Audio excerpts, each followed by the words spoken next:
The air was a spectral tide, unseen yet ever felt, a breath between worlds, brushing softly against the contours of nothingness. There was no dust here, no scent, no sky, and yet the space reeked of memory, not the kind remembered, but the kind remembered for you. It clung, like fog not yet born. Around Zephyr rose monolithic silhouettes, shapes not made, but remembered into being. They arched like abandoned architecture, carved from obsolete thoughts, their lines trembling under the weight of glances. This world, if it could be called such, did not stand. It hovered, it breathed, it pulsed in slow, aching rhythm. Zephyr stood at the center, not as ruler, but as witness, a figure barely brushed by the glimmering glow above, which moved as if it inhaled with him. One mustn't forget, he said, voice soft, sharpened by intention, the protocol of integration. From the ground came a pressure, not a sound, but a hum of recognition. It unfolded across the floor like skin remembering its shape. What would it all be for, Zephyr murmured, if not to aid in deeper meaning to one's being? He turned. Though no form approached, his bones reacted to a shift in the fabric of time, not space. His voice trailed, heavy with ungrasped arrival. Change. Why have you brought this place to me? Above the sky, if one could call it that, fractured. It cracked like stained glass submerged in oil, ripples moving through its imperfections, casting no reflection. Color itself seemed to fold inward. This pattern, he whispered, eyes gleaming with the tremor of recognition, beyond reflection. A beat passed, long and frayed. Life has always held illicit beauty.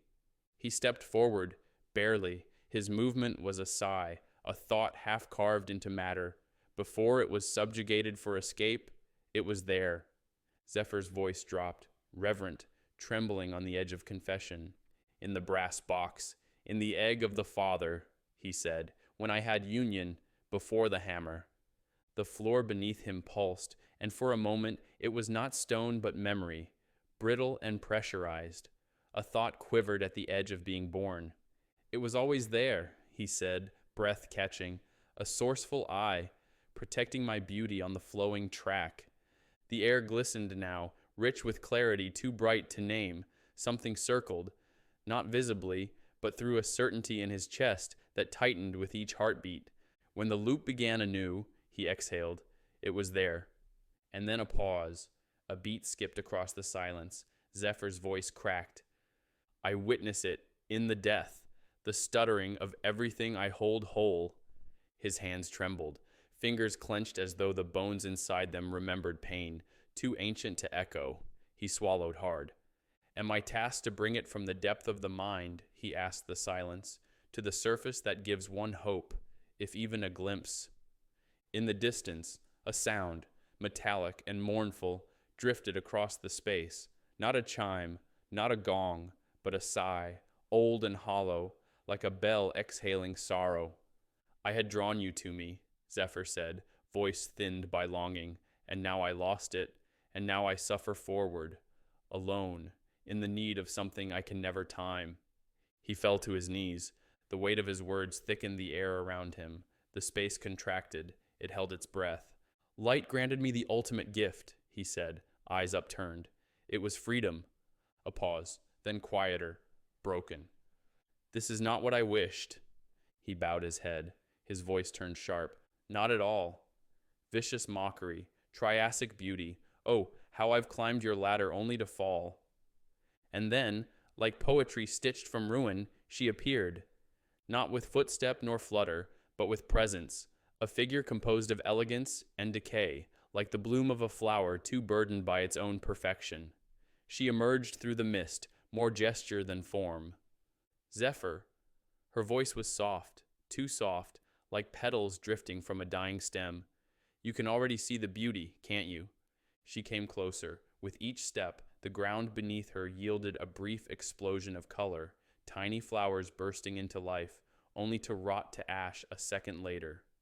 The blood, she said, the stones, the emergence of seeds you've sown. Zephyr looked up. Amazing, isn't it? She asked. A creation to behold. He rose slowly, the wind swirling around him as if welcoming an old friend.